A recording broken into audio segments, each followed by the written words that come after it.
Discussion keeps the world turning. This is Roundtable. The biggest climate solution is not a new invention. It's something that we're already throwing away. Millions of tons of food wasted every single year is making the planet warmer, but it doesn't have to be this way. In fact, it's actually one of the simplest fixes that we have. So if that's true, why are we still so bad at it? Coming to you live from our studios in Beijing, this is Roundtable. I'm Steve. Thanks for sharing your time with us today. And for the show, I'm with Fei Fei and Yushan.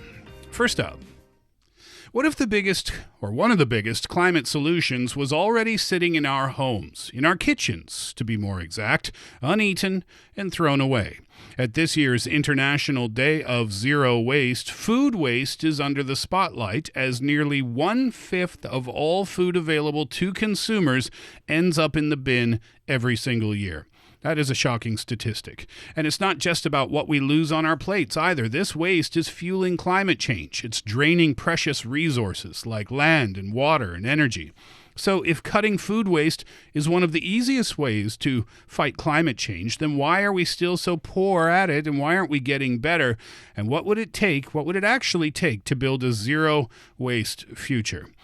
Good afternoon, Fei Fei and Yushan. It is shocking, that statistic, is it not? 1/5 of all food available ends up thrown away every single year. Yeah, and also this number is based on a 2022 survey that said approximately 1 billion tons of food were wasted. That means 1/5 of all food available to consumers. And thinking about how many people right now worldwide are still suffering from starvation. These numbers just more shocking than that. And also when it comes to food waste, it costs the global economy an estimated $1 trillion every year as well. So not only it's a big threat to the global food security, but also it's not really economical if we put it that way. Yeah. But anyhow, today, March the 30th, is the UN's International Day of Zero Waste. Yeah, and the International Day of Zero Waste, oftentimes when we talk about these days, Yushan, they started in 1992 or 1974. This one didn't start that long ago, as a matter of fact. It's only been a few years. No, not at all. This one, the International Day of Zero Waste, was actually officially proclaimed by the UN General Assembly on December the 14th, 2022, so only 4 years ago. And it is observed annually on March the 30th every year. And I think one thing that I noticed that's kind of surprising to me is also not only on the amount of food we're wasting, but also on the fact that how big of a deal it is causing regarding climate change. Because you might not know this, but food waste is actually a critical issue for climate change due to its massive carbon and methane footprints. There are two forms that I learned. One is the more direct footprints cost, meaning the greenhouse gas it produces. So globally, food loss and waste generate 8 to 10% of all greenhouse gas emissions. And also a significant, a really major part of this impact comes from methane, a potent greenhouse gas, and also the rotting organic waste alone accounts for up to 14% of global methane emissions. We might think that when it comes to pollution, there's like chemicals, there's all sorts of things that can enter nature, and we think a lot of the times that organic produce, they just rot and becomes part of the nutrient for the soil. But in the meantime, they also produce this amount of gas. And then this is only the direct footprints. When it comes to indirect ones, wasting food also means wasting the vast amount of land, water, energy that are required to produce, process, and transport the food that we're wasting that never gets to be consumed by people. So if we have to look at it in a more holistic way, this is a systematic issue, if you ask me. Yeah, and that's why reducing food waste is recognized as a top solution to make our planet a little bit greener. And food waste is at the center of this day. And it is actually this day, right? International Day of Zero Waste. And they're highlighting the zero, it's a quote, zero waste starts on your plate. So it's really focusing in, zeroing in on that. We're going to talk about that a little bit later. But where does food waste actually happen? I mean, households remain the largest contributors, but it's not just at households, of course. Yeah, so in like a more jargon term, when we're talking about food waste among experts or industry insiders, they will call it food loss and waste. And the food loss part is mentioning to the industrial part of this issue is like when it comes to during the harvesting of agricultural produce, or during transportation in the logistic department, or, on the shelves, any steps before it reaching to your plate. And then when we're talking about food waste, is more directly pointing to consumer patrons part, how many food you didn't got eaten but thrown away. Loss versus waste. Okay, so the terminology is a little bit different there. But still, the end is the same, essentially. The food is not being eaten. Let's break it down. You mentioned a few different possibilities of where food can be lost or wasted. What are some statistics to show us exactly where it's happening? So as Steve just mentioned, households is basically the largest contributor to the problem of food waste globally, and is responsible for around 60% of consumer level food waste. But when it comes to industries like the food service industries, like restaurants, cafes, in catering services, that accounts for another 28%. On the other hand, retailers such as supermarkets, they contribute about 12%. And beyond this, there are also losses continuing to accumulate before food reaches on our tables. For example, if we're having weak infrastructure, poor storage, and inefficient logistics can add another 13% or more of losses along the supply chains, especially in developing countries. Any of those statistics surprising to you at all? 60% of consumer-level food waste happens in the house. 28% at the supermarkets. Restaurant industry. Yeah. Cafes, food, when you eat out, that's 28%. Supermarkets, 12%, and then shipping and packaging and things like that, 13%. Anything stand out to you? I think 13% that comes from inefficient logistics and poor storage, things that can't be decided by on the consumer side, is a little bit shocking. I wasn't expecting it to be this high, to be honest, because we always see that in supermarkets or cafes, sometimes at the end of the day, sometimes in China, it's after 8 p.m., they'll put their food bakery that's not been sold but has a very limited or shorter window of preservation out there in the cold storage for people to buy with a very good, handsome discount. We see that happen all the time, but we kind of know it at the back of our head that sometimes it's not going to be all bought away at the end of the day. But when it comes to these sometimes even uncontrollable factors, such as overproduction and stuff, it's really beyond our imagination, and it all falls onto one point. That's the miscalculation sometimes, because farmers and food companies, they often make more than they can sell, guessing high on demand or estimating on how much is needed based on previous sales. We don't know. But when that extra food doesn't move, it ends up spoiling or getting tossed before it ever reaches anyone's plate. I think that's a big shame, and it's kind of painful to hear too, because I hate wasting food. Yeah, especially when we're talking about market expectations. In supermarkets, we see all these beautiful fruit and vegetables lining up on the shelves. Yeah. They look basically identical to each other, and that comes with a price. That meaning somebody in the vegetable and food sector that doesn't look exactly like that got tossed away. And that's part of the food loss and waste issue we're talking about. Whose fault is that? Yeah, it's just because of appearances. It's our fault. Yeah, because we don't like, for example, a twisted cucumber. Yeah.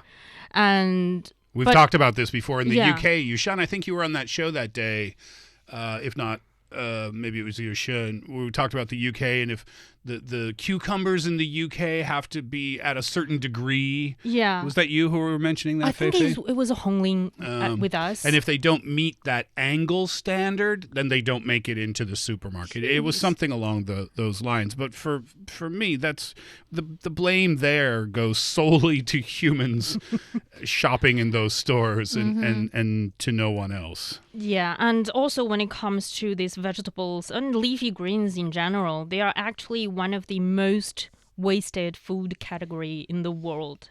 Well, for example, in the United States, lettuce is the most wasted item, with only 25% of the grown lettuce annually being consumed, so the rest got tossed away. Thinking about it, when you buy a lettuce, the outer several leaves got tossed away. Often the case. Almost immediately. Yeah. Okay. It happens on the farmland. It happens again before they reaching the shelves, and possibly again when you are consuming it in your kitchen. You just toss away. I never thought about that, but that totally makes sense. When we see the head, we call it a head of lettuce in English. When we see the head of lettuce, we assume I assumed kind of that's how it was picked. But that wouldn't be true at all. No. Yeah, it would get smaller and smaller and smaller as it gets closer to your kitchen. China has similar numbers in terms of vegetable loss. Vegetables, that's the highest loss rate here in the country at over 34%, with nearly half of this loss occurring during post-harvest handling. So that's a little bit. I mean, it's a little bit surprising, perhaps. We're speaking about logistics and shipping and transportation and everything that happens, all the hands that go on the vegetables before they finally get into the market. But the good news, I suppose, or at least I guess, is that it's a problem that's fixable. But of all the statistics that we mentioned, and the reason why I asked you if anything stood out there, okay, again, I want to come back to these numbers. So infrastructure, storage, inefficient logistics, 13%. For me, that actually makes about sense. That sounds about right to me. You're going to lose some stuff in shipping. I mean, it could be because, pallet sizes are wrong or the damaged packaging or anything, right? Bruised down the way. Yeah, anything can happen. That one didn't really stand out to me. Supermarkets, yep, makes sense because you have a sell-by date, and if you don't sell it by that date, then it's just got to go somewhere else. In the bin, unfortunately. Restaurants, cafes, 28%, not really surprising because, people don't finish their food a lot of the times, and that's where that goes. But I think we are just ignoring the elephant in the room here. The household? 60%. So we are the problem here. You are the problem, Yushan, Fei Fei. Me too. I'm the problem too. But we don't seem to...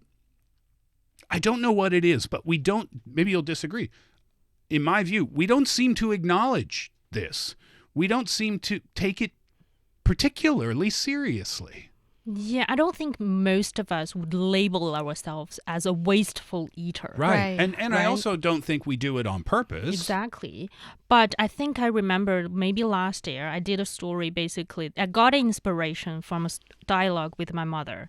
It's about mooncakes during the Mid-Autumn Festival. We got a lot of mooncakes at our home. And during that time, there was a sort of a news circulating online about additives in these kind of sweet pastry products that's supposedly, quote unquote, bad for your body.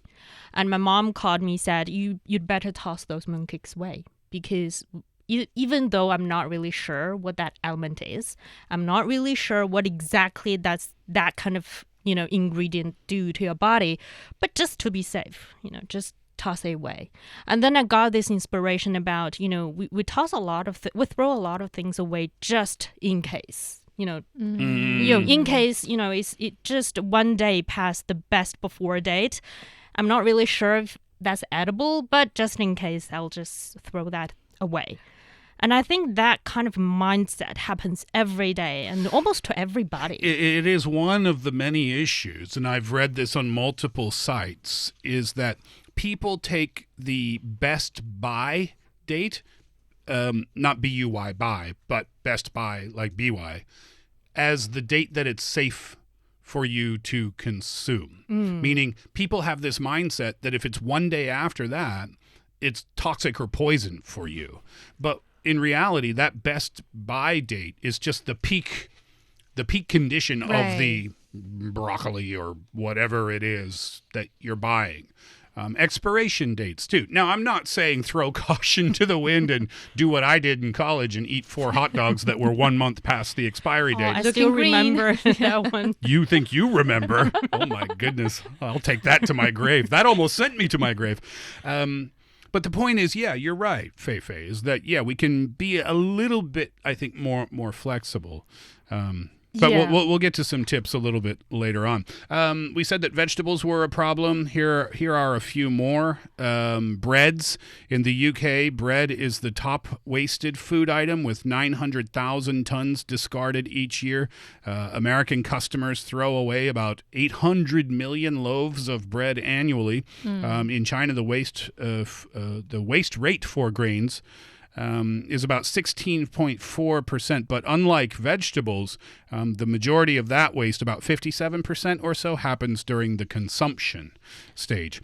A little bit easier to understand, particularly with bread, because when mold appears on the bread. And also, I've worked in a bakery before in Australia. And, at the end of the day, all the loaves, all the bread on the shelves that didn't get to be sold that day got tossed away. Just thrown away. That's because food safety issues. Yeah. And I read that story. I think we mentioned it on the show. I read that story from Australia where they're not allowed to just donate the food to the homeless directly. Yep. It's more complicated than, Yeah, and the more I read, the more complicated it seemed, as a matter of fact. So that could be a part of the problem as well. Dairy is an issue. Yeah. The UK wastes about 490,000 tons. Fruits is a big issue. Potatoes, actually, in the UK, potatoes are the second most wasted food at 750,000 tons per year.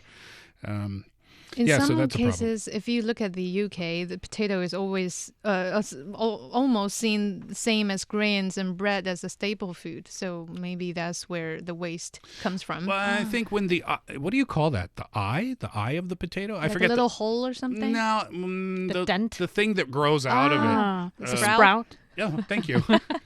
Worry about my English sometimes. When the sprout comes out, people think, "Oh, I can't eat that anymore." Gone bad. Right? You can't just carve it. No. But it's true though. It's also said in Chinese. Yeah, it's true though. When the potatoes got the sprout coming out, carving it's it toxic. off. Yeah, carving it off is not enough. The whole potato is polluted. You're just supposed to not eat it. But I think that's the reason that I think for a lot of consumers, we need to learn about how to store them properly. So that it can, potatoes can be stored for a really, really long time if you know the science and tech behind it. I always just carve that out of there. The vegetable peeler has that little thing on it. Yeah, that's what it's for, right? To dig when out. You have the sprout coming out of that potato. Well, it's not like 4 feet long or anything. And I'm still here, so I must have done something okay.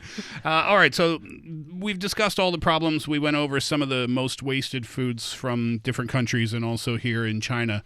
What can we do to combat this? What can we do about it? I think it's really nice that you mentioned China, because when we're talking about feeding over 1 billion people, China's role in this effect comes absolutely critical because, so far the good news is that China's approach to reducing food waste is, incredibly comprehensive, I'll say. It spans everything from individual habits, like how we shop and cook at home, all the way up to large-scale technological innovations on how to preserve things better, how to get less waste during the process of transportation.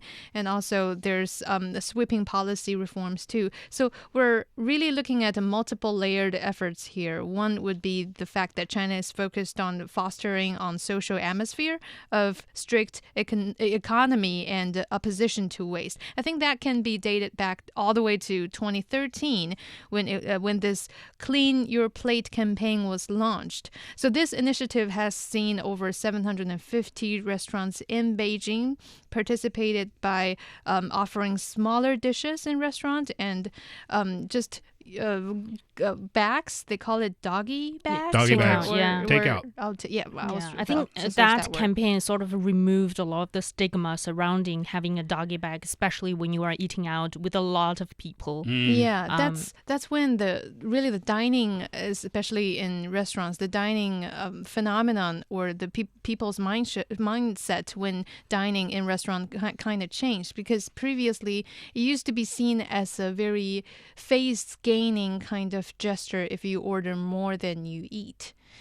When you go out with a whole crowd of people. Like, I can afford this. I can afford this. And I'm welcoming you. Yeah, I'm inviting you guys to dine with me and look at all the dishes I ordered for you. Yeah, that makes sense, right? I understand that. Yeah, around that time frame, 2013, people really realized that this might be a gesture, but it's an unhealthy gesture, especially when it comes to harming environment and producing greenhouse gases like that. So yeah, it really helps. And people from my generation, if not younger, we grew up with this mindset. So you'll see people like me, like Yushan, we just know the fact that you need to pack your food away if you can't finish it. You know, one little fun difference, in Canada, if you ask for your leftovers at the restaurant to be taken, like if you want to take them out with you, they'll take your plate and take it to the kitchen and pack it up and bring it back to you and give you the bag and off you go. So mysterious. It's not a blind box.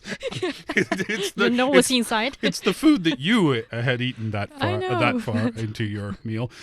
But in China, they bring you an empty box. You pack it And yourself. So the first time that happened, I was like, what do you want me to do with this? I was like, oh, I do it. Okay, cool. Yeah. Sometimes they ask you, oh, sir, do you need help? Usually we say no. Yeah, we just want to handle our own food so that, it's less mysterious. I didn't know there was a stigma attached to that in China until maybe you said that campaign started about 13 years ago, back in 2013.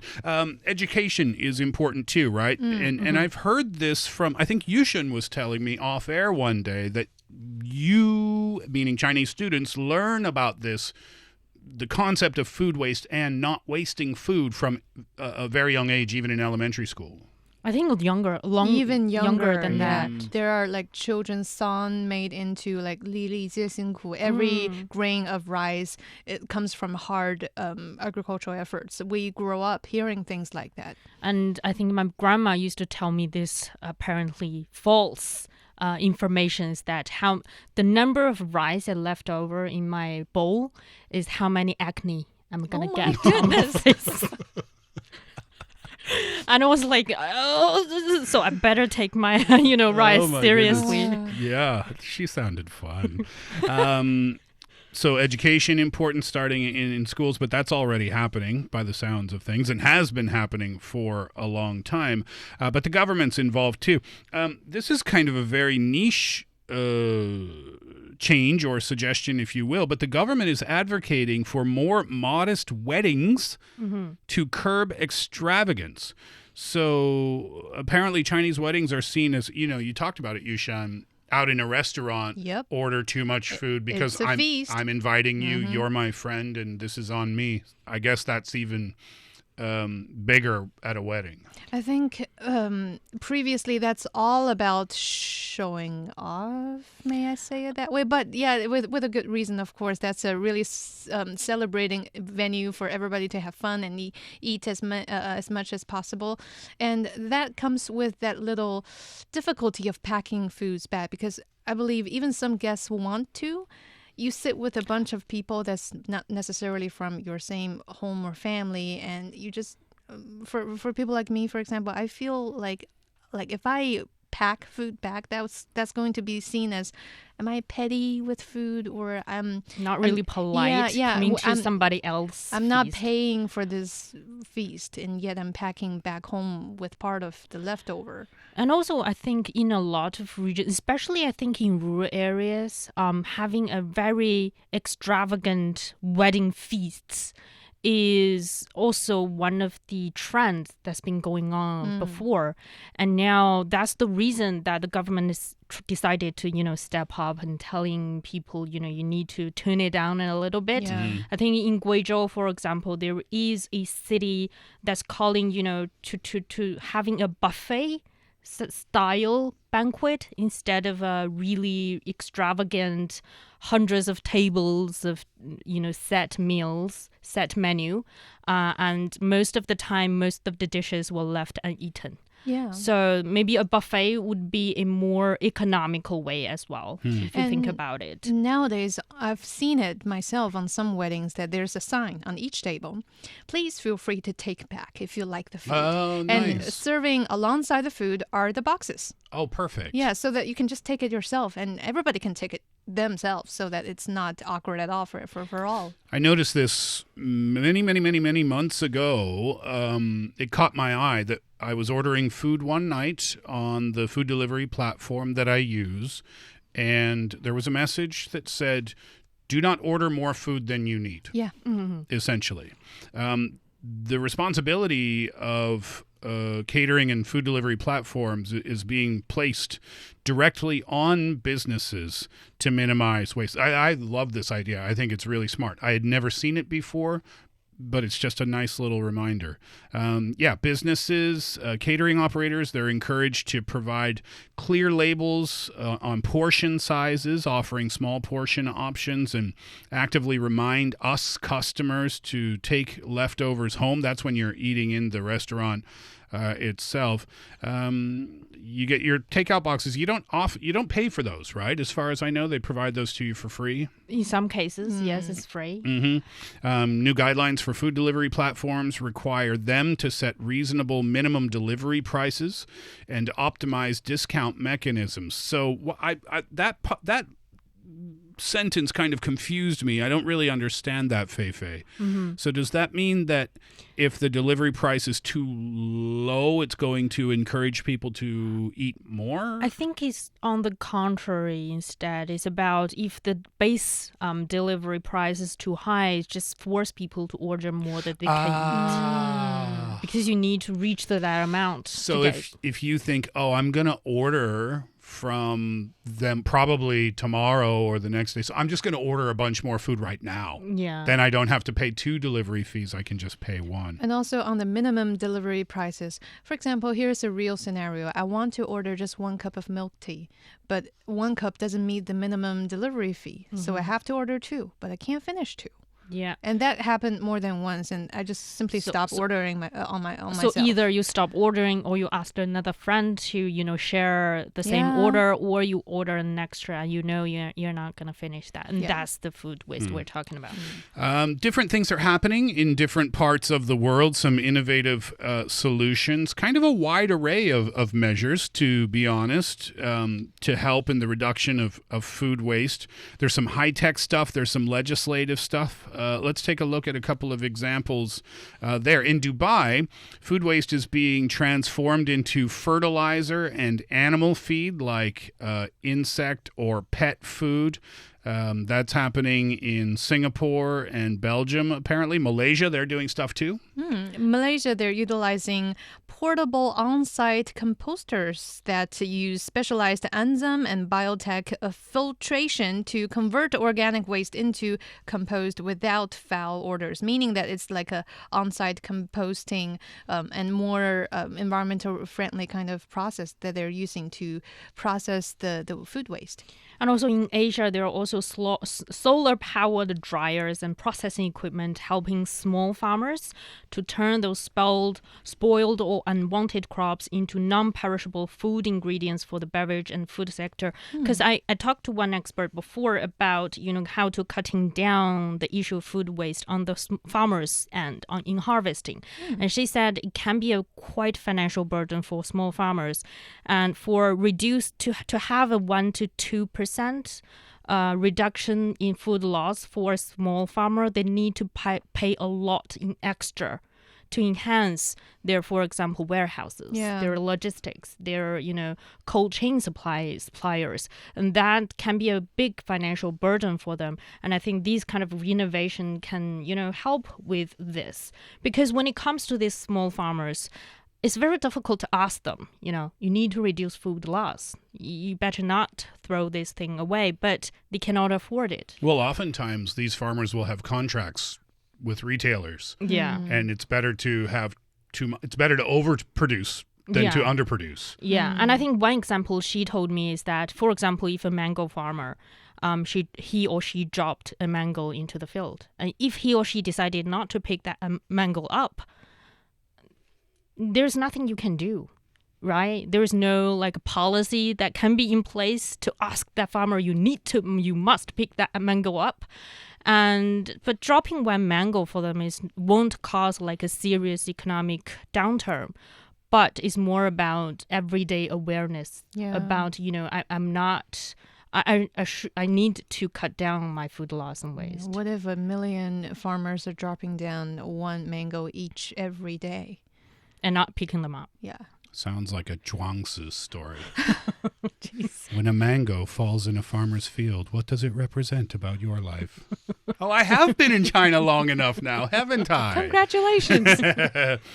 60% at home. Let's do what we can. When you go to the grocery store, buy only what you need. Feel free to order or go to the store multiple times per week and only cook the food that you need at that particular time. That's one thing that you can do. Don't eat old hot dogs, of course, yes, but also be a little bit flexible with the dates. Do the smell test and things like that. And just keep it on your mind. Keep it in the forefront of your mind that so much food is being wasted in our homes, and hopefully collectively together we can start to make a bigger difference.